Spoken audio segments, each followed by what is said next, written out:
Bonjour à tous, donc aujourd'hui je vais vous lire un conte du livre Les lettres de mon moulin d'Alphonse Daudet. L'élixir du révérend père Gaucher. Buvez ceci, mon voisin, vous m'en direz des nouvelles. Et, goutte à goutte, avec le soin minutieux d'un lapidaire comptant des perles, le curé de Graveson me versa 2 doigts d'une liqueur verte, dorée, chaude, étincelante, exquise. J'en eus l'estomac tout ensoleillé. C'est l'élixir du père Gaucher. La joie et la santé de notre Provence, me fit le brave homme d'un air triomphant. On le fabrique au couvent des Prémontrés, à 2 lieues de votre moulin. N'est-ce pas que cela vaut bien toutes les chartreuses du monde? Et si vous saviez comme elle est amusante l'histoire de cet élixir, écoutez plutôt. Alors, tout naïvement, sans y entendre malice, dans cette salle à manger de presbytère, si candide et si calme avec son chemin de la croix en petits tableaux et ses jolis rideaux clairs empesés comme des surplis, l'abbé me commença une historiette légèrement sceptique et irrévérencieuse, à la façon d'un conte d'Érasme ou de Dassoucy. Il y a 20 ans, les Prémontrés, ou plutôt les pères blancs, comme les appellent nos Provençaux, étaient tombés dans une grande misère. Si vous aviez vu leur maison de ce temps-là, elle vous aurait fait peine.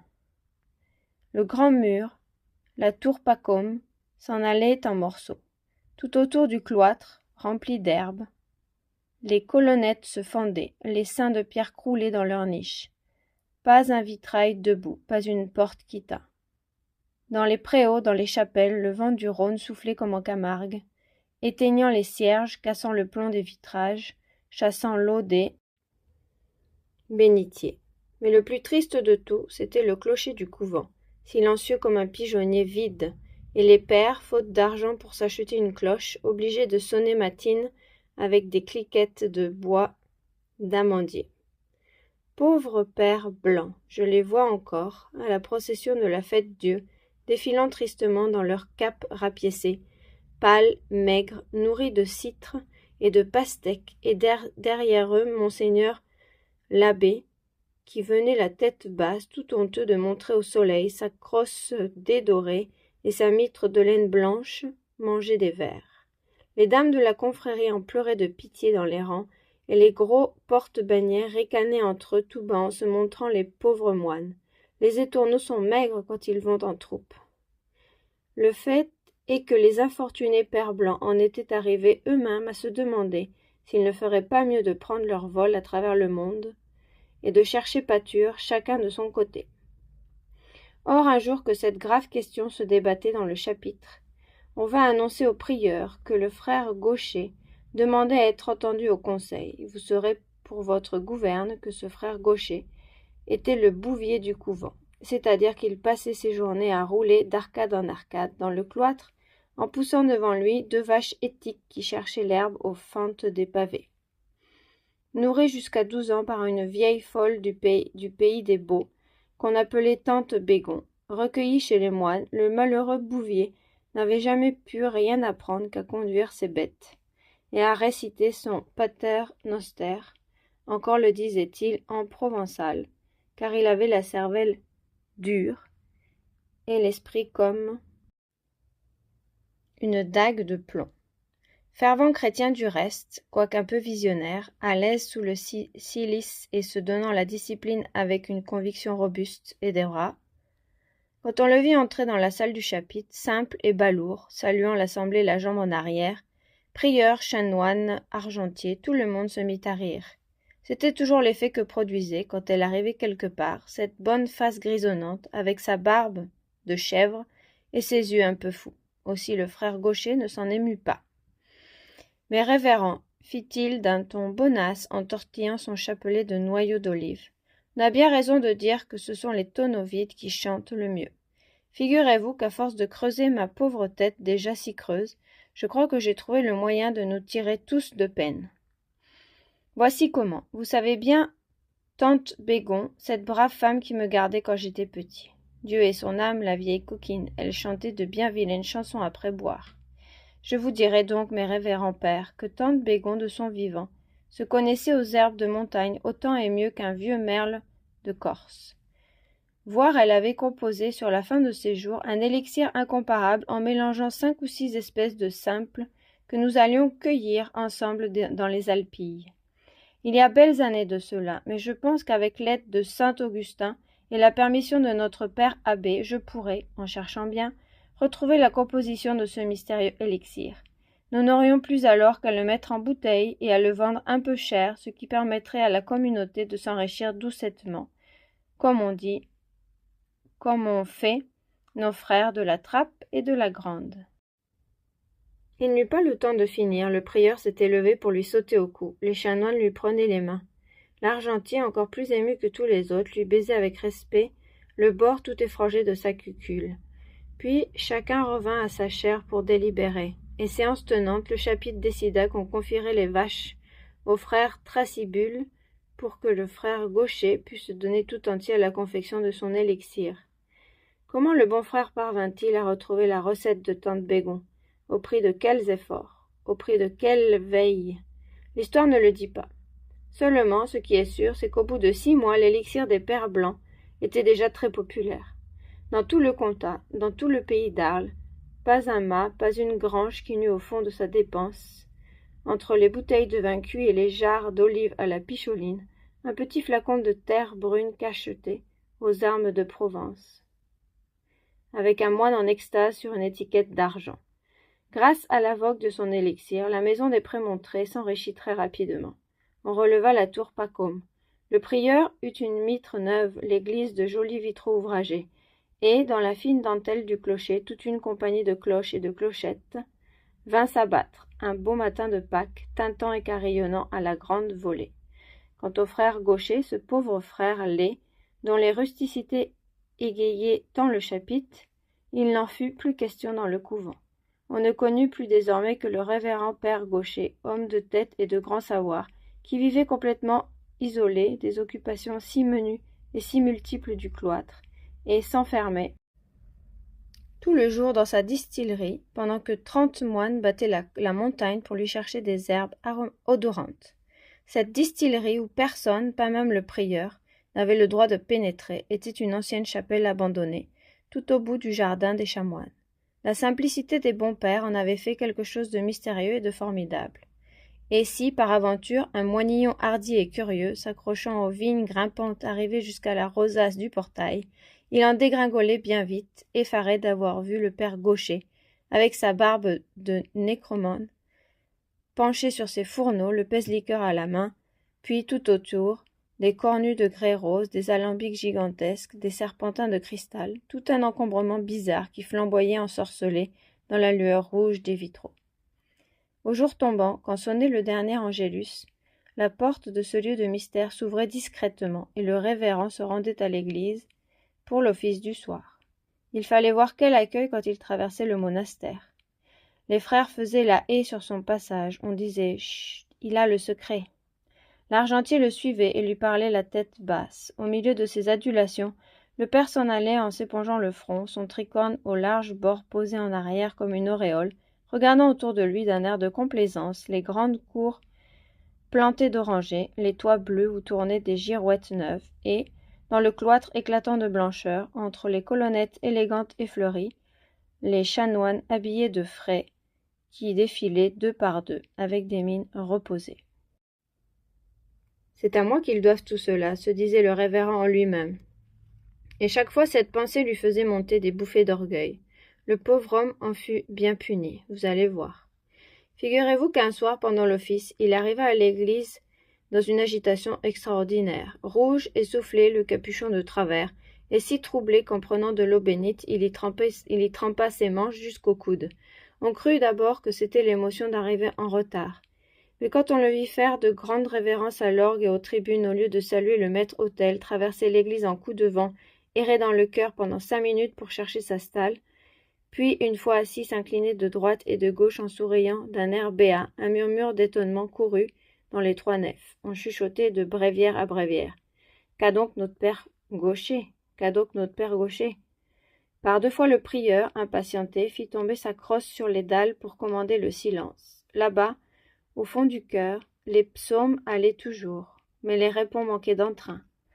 Tout à coup, au beau milieu de l'Ave Verum, voilà mon père gaucher qui se renverse dans sa stalle et entonne d'une voix éclatante. Dans Paris, il y a un père blanc. Patatin, patatan, tarabin, taraban. Consternation générale. Tout le monde se lève, on crie. Emportez-le, il est possédé. Les chanoines se signent, la crosse de monseigneur se démène. Mais le père gaucher ne voit rien, n'écoute rien. Et deux moines vigoureux sont obligés de l'entraîner par la petite porte du chœur, se débattant comme un exorcisé, et continuant de plus belle ses patatins et ses tarabans. Le lendemain, au petit jour, le malheureux était à genoux dans l'oratoire du prieur, en faisant sa coulpe avec un ruisseau de larmes. « C'est l'élixir, monseigneur, c'est l'élixir qui m'a surpris, disait-il en se frappant la poitrine. Et de le voir si marié, si repentant, le bon prieur en était tout ému lui-même. « Allons, allons, père gaucher, calmez-vous, tout cela séchera comme la rosée au soleil. Après tout, le scandale n'a pas été aussi grand que vous pensez. Il y a bien la chanson qui était un peu... Enfin, il faut espérer que les novices ne l'auront pas entendue. À présent, voyons, dites-moi bien comment la chose vous est arrivée. C'est en essayant l'élixir, n'est-ce pas? Vous aurez eu la main trop lourde? Oui, oui, je comprends, c'est comme le frère Schwartz, l'inventeur de la poudre. Vous avez été victime de votre invention. Et dites-moi, mon brave ami, est-il bien nécessaire que vous l'essayiez sur vous-même, ce terrible élixir? Malheureusement, oui, monseigneur. L'éprouvette me donne bien la force et le degré de l'alcool, mais pour le fini, le velouté, je ne me fie guère qu'à ma langue. Ah, très bien. Mais écoutez encore un peu que je vous dise. Quand vous goûtez ainsi l'élixir par nécessité, est-ce que cela vous semble bon? Y prenez-vous du plaisir? Hélas, oui, monseigneur, fit le malheureux père en devenant tout rouge. Voilà 2 soirs que je lui trouve un bouquet, un arôme. C'est pour sûr le démon qui m'a joué ce vilain tour. Aussi, je suis bien décidé désormais à ne plus me servir que de l'éprouvette. Tant pis si la liqueur n'est pas assez fine, si elle ne fait pas assez la perle. Gardez-vous-en bien, interrompit le prieur avec vivacité. Il ne faut pas s'exposer à mécontenter la clientèle. Tout ce que vous avez à faire maintenant que vous voilà prévenu, c'est de vous tenir sur vos gardes. Nous voyons, qu'est-ce qu'il vous faut pour vous rendre compte? 15 ou 20 gouttes, n'est-ce pas? Mettons 20 gouttes. Le diable sera bien fin s'il vous attrape avec 20 gouttes. D'ailleurs, pour prévenir tout accident, je vous dispense dorénavant de venir à l'église. Vous direz l'office du soir dans la distillerie. Et maintenant, allez en paix, mon révérend, et surtout, comptez bien vos gouttes. Hélas, le pauvre révérend eut beau compter ses gouttes, le démon le tenait et ne le lâcha plus. C'est la distillerie qui entendit de singuliers offices. Le jour encore, tout allait bien. Le père était assez calme. Il préparait ses réchauds, ses alambics, triait soigneusement ses herbes, toutes herbes de Provence, fines, grises, dentelées, brûlées de parfum et de soleil. Mais le soir, quand les simples étaient infusés, et que l'élixir tiédissait dans de grandes bassines de cuivre rouge, le martyre du pauvre homme commençait. 17, 18, 19, 20. Les gouttes tombaient du chalumeau dans le gobelet de vermeil. Ces 20-là, le père les avalait d'un trait, presque sans plaisir. Il n'y avait que la 21e qui lui faisait envie. Oh, cette 21e goutte! Alors, pour échapper à la tentation, il allait s'agenouiller tout au bout du laboratoire et s'abîmer dans ses patenôtres. Mais de la liqueur encore chaude, il montait une fine fumée toute chargée d'aromates, qui venait rôder autour de lui et, bon gré mal gré, le ramenait vers les bassines. La liqueur était d'un beau vert doré. Penché dessus, les narines ouvertes, le père la remuait tout doucement avec son chalumeau, et dans les petites paillettes étincelantes que roulait le flot d'émeraude, il lui semblait voir les yeux de tante Bégon qui riaient et pétillaient en le regardant. « Allons, encore une goutte. » Et, de goutte en goutte, l'infortuné finissait par avoir son gobelet plein jusqu'au bord. Alors, à bout de force, il se laissait tomber dans un grand fauteuil, et, le corps abandonné, la paupière à demi close, il dégustait son péché par petits coups, en se disant tout bas, avec un remords délicieux. « Ah, je me damne, je me damne. » Le plus terrible, c'est qu'au fond de cet élixir diabolique, il retrouverait, il retrouvait, par je ne sais quel sortilège, toutes les vilaines chansons de tante Bégon. Ce sont 3 petites commères qui parlent de faire un banquet où Bergerette de maître André s'en va au bois Celette. Et toujours la fameuse des pères blancs, patatin, patatan. Pensez quelle confusion le lendemain quand ses voisins de cellule lui faisaient d'un air malin. Eh, père Gaucher, vous aviez des cigales en tête hier soir en vous couchant. Alors c'étaient des larmes, des désespoirs, et le jeûne, et le cilice, et la discipline. Mais rien ne pouvait contre le démon de l'élixir, et tous les soirs, à la même heure, la possession recommençait. Pendant ce temps, les commandes pleuvaient à l'abbaye, que c'était une bénédiction. Il en venait de Nîmes, d'Aix, d'Avignon, de Marseille. De jour en jour, le couvent prenait un petit air de manufacture.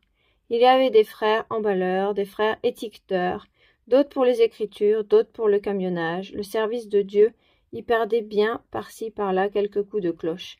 Mais les pauvres gens du pays n'y perdaient rien, je vous en réponds. Et donc, un beau dimanche matin, pendant que l'argentier lisait en plein chapitre son inventaire de fin d'année, et que les bons chanoines l'écoutaient les yeux brillants et le sourire aux lèvres, voilà le père Gaucher qui se précipite au milieu de la confrérie en criant « C'est fini, je n'en fais plus, rendez-moi mes vaches !» « Qu'est-ce qu'il y a donc, père Gaucher ?» demanda le prieur qui se doutait bien un peu de ce qu'il y avait. « Ce qu'il y a, monseigneur, il y a que je suis en train de me préparer une belle éternité de flammes et de coups de fourche. Il y a que je bois comme un misérable. » Mais je vous avais dit de compter vos gouttes. Ah, bien, oui. Compter mes gouttes, c'est par gobelet qu'il faudrait compter maintenant. Oui, mes révérends, j'en suis là. 3 fioles par soirée. Vous comprenez bien que cela ne peut pas durer. Aussi, faites faire l'élixir par qui vous voudrez. Que le feu de Dieu me brûle si je m'en mêle encore. C'est le chapitre qui ne riait plus. Mais, malheureux, vous nous ruinez, criait l'argentier en agitant son grand livre. Préférez-vous que je me damne ? Pour lors, le prieur se leva. « Mes révérends, dit-il en étendant sa belle main blanche où luisait l'anneau pastoral, il y a moyen de tout arranger. C'est le soir, n'est-ce pas, mon cher fils, que le démon vous tente ? Oui, monsieur le prieur, régulièrement tous les soirs. Aussi, maintenant, quand je vois arriver la nuit, j'en ai, sauf votre respect, les sueurs qui me prennent, comme l'âne de Capitou, quand il voyait venir le bas. Eh bien, rassurez-vous. Dorénavant, tous les soirs, à l'office, nous réciterons à votre intention l'oraison de saint Augustin, à laquelle l'indulgence plénière est attachée. Avec cela, quoi qu'il arrive, vous êtes à couvert. C'est l'absolution pendant le péché.